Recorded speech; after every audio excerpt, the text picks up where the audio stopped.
Les amis, bonjour. J'espère que vous allez bien et que tout se passe pour le mieux pour vous.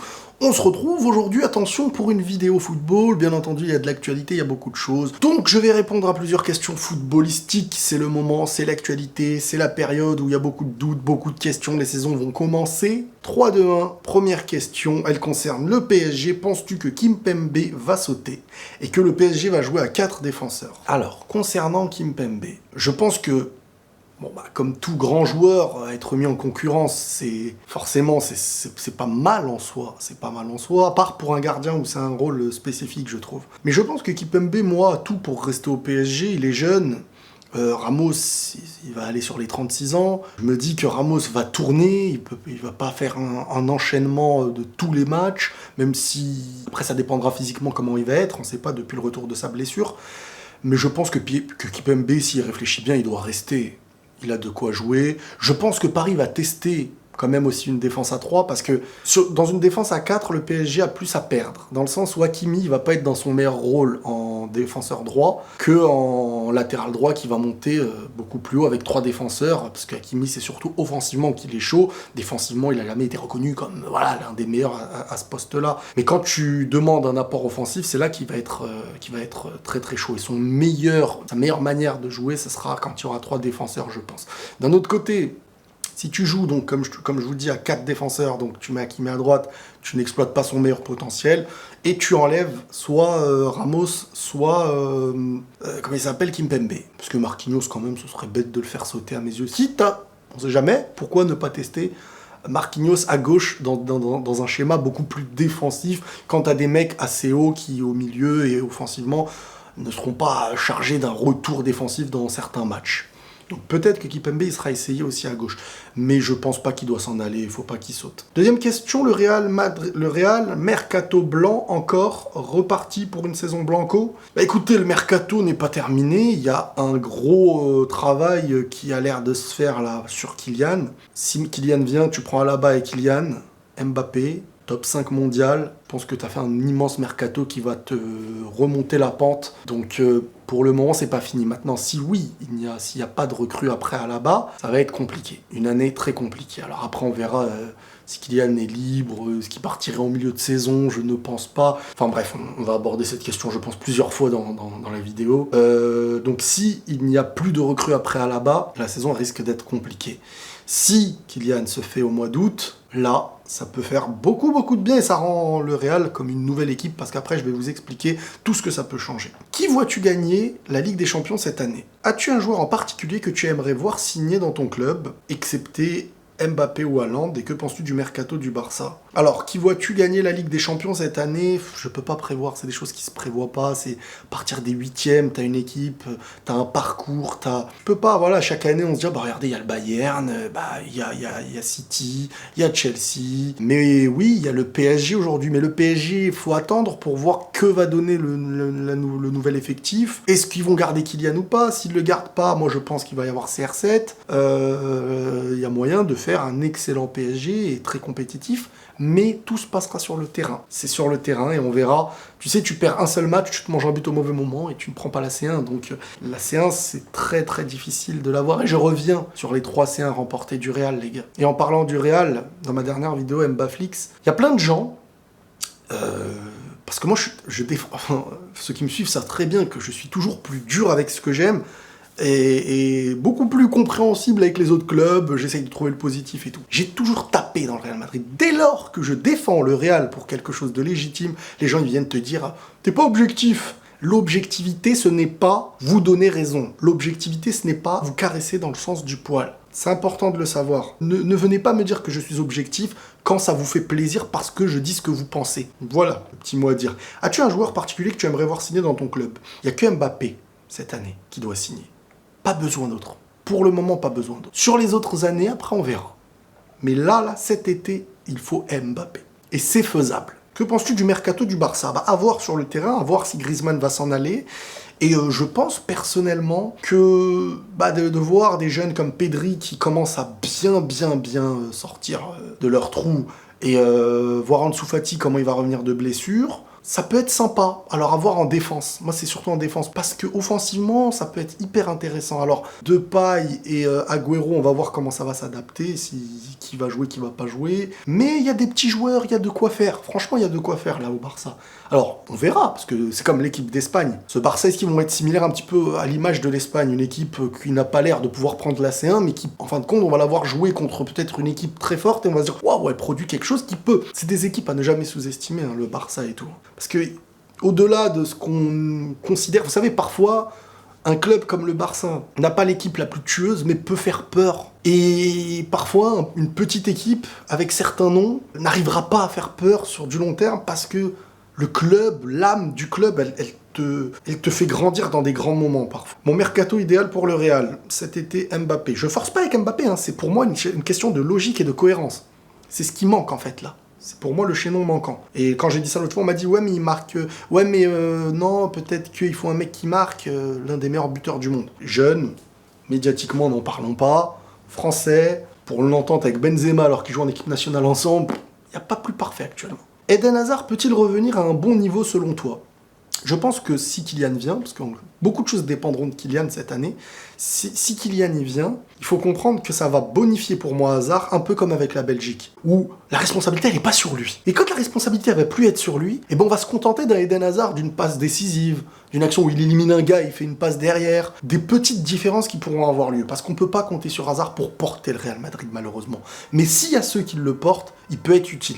Tout comme des Asensio, des Vinicius, des Rodrigo, quand t'as les éléments qui font ce qu'il faut, qui portent, les autres là, ils deviennent hyper intéressants. Mais s'il n'y a pas cet élément, malheureusement, les autres ne peuvent pas porter. Et donc, ils ont l'air d'être nazes. Mais ils vont être très forts avec un mec qui devant est très fort. Écoutez bien ce que je dis, si ça se passe, vous allez voir. Tu penses quoi du mercato de l'Atlético Madrid, De Paul, Marcos Paulo et peut-être Griezmann? Atlético, pour moi, ils sont encore bien partis pour avoir une régularité comme l'année dernière, même si en fin de saison, c'est très difficile, ils ont quand même un peu chuté. Mais je suis désolé, l'année dernière, ils ont passé plus de moments à avoir un bon visage, que de moments à ne pas avoir un bon visage. Même si c'est toujours dans les petits détails et les petits moments que tu remportes les grands trophées. Et la régularité, elle est très importante pour la Liga, et ils l'ont eu, et ils l'ont gagné.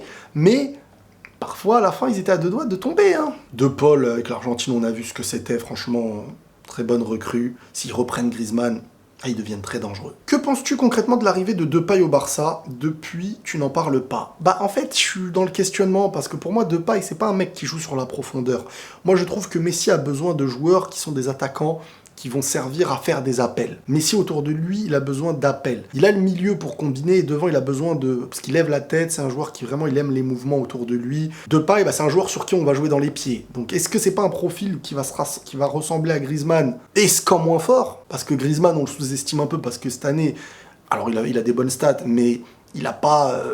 eu le mental qu'on demandait ou l'épanouissement par rapport à ce qu'il a pu faire les 2 dernières saisons au Barça, même si dans les stats il a été là, hein, attention. De pas y avoir, est-ce qu'il y a quelque chose qui va passer plus facilement? Est-ce qu'il ne va pas espérer porter l'équipe et donc simplement avoir un rôle dans un apport offensif, mais de quelle manière? Est-ce que ça va être dans les buts? Est-ce que ça va être dans le portée de balle? Ça va être compliqué. Pour moi, Agüero serait plus logique qu'un Depay, même si Depay, logiquement, serait plus en forme qu'un Agüero. À voir, vraiment à voir. Ça va être un petit casse-tête, je pense. Parce que pour moi, l'attaquant de pointe qu'il faut au Barça, c'est un attaquant qui est là pour marquer. Messi, il est là pour construire et marquer, parce qu'il fait tout. T'as les côtés, des mecs qui doivent cavaler, des mecs qui savent cavaler et dribbler, donc tu peux pas mettre un Griezmann sur les côtés. Pas facile, hein, pas facile. À voir. Mais ça fait plein de beaux joueurs, plein de grands joueurs et qui peuvent faire la différence. Pour toi, aujourd'hui, peut-on dire que le PSG et Manchester City ont un meilleur projet footballistique que le Real et le Barça? Pour moi, bien sûr qu'ils ont de quoi aujourd'hui. Quand tu regardes, tu te dis forcément, surtout si tu regardes le Mbappé avec le PSG, tu te dis là, ils ont une équipe de fou. Ils ont de quoi tuer devant et maintenant, ils ont enfin un équilibre au milieu et ils ont la défense. Ils ont le goal, ils ont tout. Mais parfois, c'est pas comme ça que tu gagnes aussi. Et est-ce que, en ayant tout ça, donc...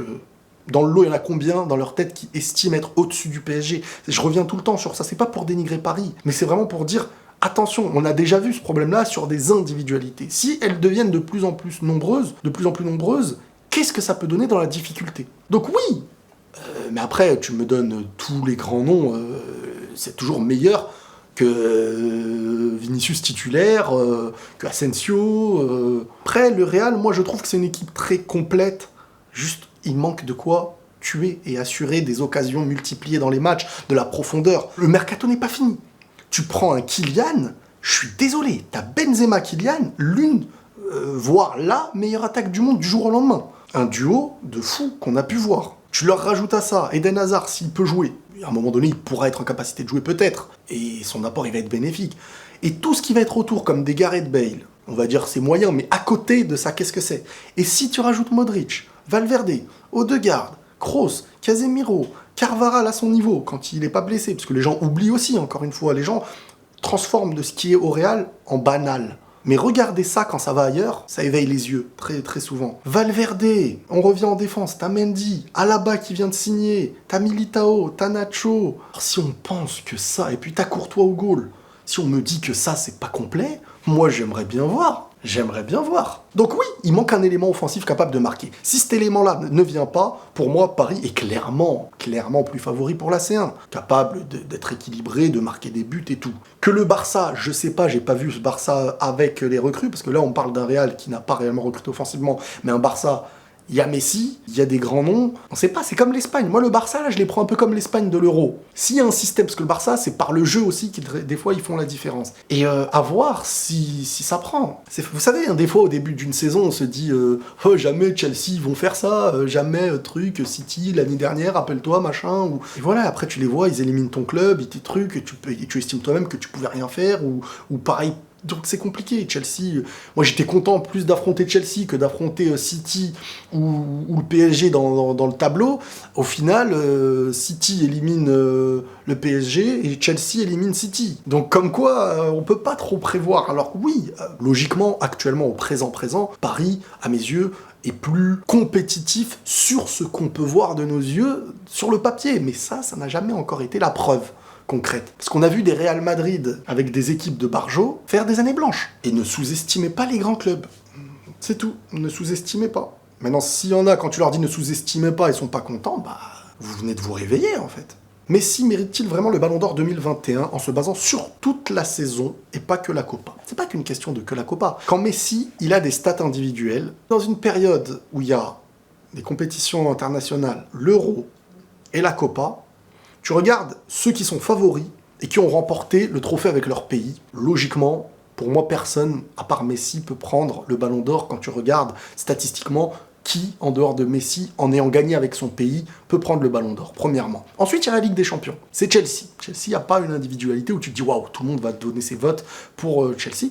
Et Messi a les stats, en plus, qui parlent pour lui. Donc, c'est compliqué. Lewandowski, il a des choses pour lui, mais ça va voter Messi. Je pense que ça va voter Messi. Après, il y a le début de championnat. Jusqu'à, je sais pas si on va être en décembre ou en janvier. Attention, ça joue beaucoup dans la tête de ceux qui votent, ce truc-là aussi. On verra, mais pour le moment, actuellement, là, c'est Messi, le Ballon d'Or pour moi. Asensio et Isco, on les jette ou on leur donne une dernière chance? Asensio et Isco, faut comprendre maintenant que c'est pas des mecs qui portent ton équipe. C'est pas des mecs qui vont te porter en Ligue des Champions, même si Asensio a mis un très beau but contre Liverpool. Mais Asensio, il va être comme ça. Vous voyez les buts qu'il met contre Liverpool et tout? Si tu ramènes un Mbappé, donc t'as un Real Madrid qui sait, qui peut dominer balle au pied et qui peut marquer beaucoup de buts, là, les Asensio, ils vont être hyper intéressants. Peut-être même qu'Isco, si tu le fais tourner et que physiquement il est pas cramé, il pourra aider si t'as une vraie attaque. Parce qu'au milieu, tu auras le ballon, au milieu, tu vas savoir jouer, tu auras du Kroos, Modric, Casemiro, Odegaard et tout. Tu vas mettre en avant tes passeurs. Si tu as des mecs qui savent faire des appels et planter. Si c'est des mecs qui savent mettre des 20, 30 buts par saison. Si tu en as un qui met 25, l'autre qui sait mettre 30, c'est énormissime. Alors peut-être que j'ai arrondi dans le maximum, mais c'est pas impossible, tu vois. Donc ça change tout. Ça change tout. Et quand je dis Mbappé, le chaînon manquant du Real actuel, c'est une réalité à mes yeux. C'est pile poil. Parce que tu peux le mettre à gauche, ou tu peux même jouer à deux attaquants. Avec Ancelotti, il aime bien le schéma deux attaquants. Ça peut être énorme, mais pour bonifier même les autres qui rentrent. Parce que si t'as Mbappé, Benzema, Vinicius, c'est pas la même chose que Vinicius, Benzema et Rodrigo, ou Vinicius, Benzema, Bale, ou Vinicius, Benzema, Asensio. Vinicius, Benzema et Mbappé, c'est des joueurs qui te garantissent une sécurité offensive, et un joueur un peu foufou à côté qui peut se permettre des choses. Ou un Asensio qui aura une liberté pour des passes, pour des tirs. Ça change tout. Moi, je vous le dis. Donc, je garde Asensio et Isco à voir, parce qu'il y a un milieu complet, mais il y a de quoi faire au milieu, là. Odegaard, etc. Pour toi, Cristiano doit-il rester à la Juventus ou changer de club? Pour moi, il reste à la Juve si Mbappé reste au PSG. Il part au PSG si Mbappé va à la Juve. Si Mbappé va au Real. Comment vas-tu le PSG se débrouiller cette saison, schéma tactique et parcours en Ligue des Champions? Ils vont utiliser la Ligue 1 pour utiliser des compos. Après, il va falloir avoir le cran d'utiliser certaines compos qui ont marché en Ligue 1 en Ligue des Champions. Parce que si tu utilises des compos très, très offensives, en Ligue des Champions, dans certains matchs, ça va être compliqué. Mais maintenant, il n'y a plus les buts à l'extérieur et tout, donc ça peut être bénéfique pour Paris aussi, ce truc-là. Je pense qu'ils vont quand même tester le 3 défenseurs, c'est obligé quand t'as Kimpembe, Ramos et Marquinhos, et je pense que ça peut très bien marcher. Préfères-tu avoir Mbappé cette année ou gratos l'année prochaine? Alors déjà, probablement, c'est même pas mon argent, donc moi, le plus tôt possible. Et s'il vient l'année prochaine, on ne sait pas quelle saison va faire le Real. Si c'est catastrophique, tu sais pas ce qui peut se passer. La catastrophe peut aller très loin, on sait jamais. Moi, je veux un Mbappé cette année qui nous rassure des buts, qui nous rassure un plaisir de regarder les matchs. Ça change quand même. T'as une compo Hazard, Mbappé, Benzema, Bale, Mbappé. T'as plus envie de voir le match. Je sens qu'offensivement, il va se passer des choses. Ah, on a subi. J'espère vraiment que ça va pas être une année encore comme ça. Parle un peu de Manchester United. Alors, Manchester United... déjà, moi, c'est mon équipe favorite en Angleterre. Favorite parce que j'aime. J'aime beaucoup Manchester United et j'espère vraiment que c'est eux qui prendront... la PL. Et honnêtement, là, on retrouve un Manchester avec des vrais joueurs. Vraiment, et il y a de quoi faire de belles choses. Donc, Sancho, Cavani, Bruno Fernandes, etc. Il y a de quoi faire des belles choses. À voir. Surtout si Varane, il y va. Rodrigo et Vinicius, oui. On espère toujours les voir progresser. Marcelo et Asensio, à un moment donné, c'est bon. Il faut partir, et j'aime bien Isco, mais vas-y, c'est bon. On a Odegaard, place à la jeunesse. Alors, Rodrigo et Vinicius, bien sûr, il faut les garder. Ça va avancer, surtout si tu ne leur mets pas la responsabilité des joueurs qui devraient avoir la responsabilité, tu vois. Si tu les fais rentrer en des remplaçants et tout, ils vont faire le job. En tant que remplaçants, Marcelo et Asensio, à un moment donné, c'est bon. Asensio, je le garderai quand même, on ne sait jamais. Marcelo... Il est pas vieux, Marcelo, mais bon, il nous a montré des choses. Est-ce que c'est parce qu'il avait abdiqué, ça y est, ou est-ce que avec Ancelotti, ça va lui donner de la force? Je sais pas. Marcelo, il a tellement de talent que c'est tellement triste de devoir lui dire adieu comme ça s'il se donne pas. Mais s'il est au niveau des dernières années, là, salut, bye bye, la bise et merci pour tout. Concernant Isco, je pense que c'est lui qui va peut-être en pâtir. Parce qu'Odegaard est jeune et il faut le tester. Voilà, Odegaard, il veut, donc on va tenter une saison avec du temps de jeu d'Odegaard, surtout si tu lui mets des mecs qui savent cavaler devant, ça peut le faire. Sans Mbappé, j'y crois pas une seule seconde perso. Je dis pas qu'il fera tout, loin de là, mais l'attaque du Real, mis à part Benz, les autres sont, sans être méchants, presque inutiles. Personne n'ose tirer en dehors de la surface, ils sont toujours à vouloir centrer, perdre la balle. Non, bien sûr que s'il n'y a pas Mbappé, ça va être compliqué. Alors il y aura un retour de Bale, on va se dire, bon, Bale, qu'est-ce qu'il peut faire et tout, même si je trouve que Bale, pour moi, c'est plus bénéfique que tous les attaquants en dehors de Benzema qu'on a pu voir l'année dernière.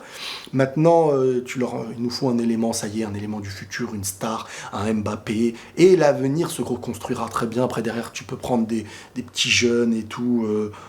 T'imagines, sur le futur, après, t'arrives à gratter un Kimmich ou un Goretzka, ou ça y est, tu reconstruis un milieu, et après un Haaland sur d'autres projets. Tout est faisable, hein. Tout est faisable. Hein. Ceux qui pensent que le Real, ça y est, il fallait qu'il reste comme ça, prendre que des séances chaque année, sinon ça veut dire que truc. On verra. On verra si les cycles ne reviennent pas.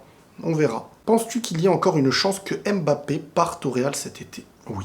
Pour moi, il y a de fortes chances qu'il puisse signer. Je ne suis personne, rien n'est fait. Mais pour moi, il y a de fortes chances qu'ils puissent signer en août. Après, ça dépend aussi du PSG, dans quelle tactique ils vont se mettre. Est-ce qu'ils vont se risquer à le perdre libre et garder Mbappé pour essayer d'avoir cette image du club avant la Coupe du Monde avec Kylian et tout, et pourquoi pas lui faire à l'envers si vraiment ils veulent à tout prix qu'il reste, donc lui dire écoute tu fais ta dernière année, en espérant pourquoi pas gratter du temps pour le prolonger, ou lui mettre une pression pas possible avec les supporters qui vont pas être faciles avec lui, parce que il va falloir y avoir une compréhension. Si Kylian lui veut partir et que on va nous faire croire dans les médias que Kylian va dire non, moi je veux faire une dernière saison. Je pense que c'est impossible cette idée de Kylian qui dit non, je vais faire ma dernière saison libre et je m'en vais gratuit. Je pense pas. Je pense que s'il veut partir, il veut partir maintenant. Mais est-ce que Paris va le laisser? Et si Paris le laisse pas, est-ce qu'ils vont pas lui faire à l'envers en mode il va pas partir gratuit? Parce que moi j'entends des gens dire oh là là, mais s'il part gratuit c'est incroyable. S'il part gratuit à cause de lui, parce que de lui-même décide de faire sa dernière année de force pour partir libre, ça se fait pas.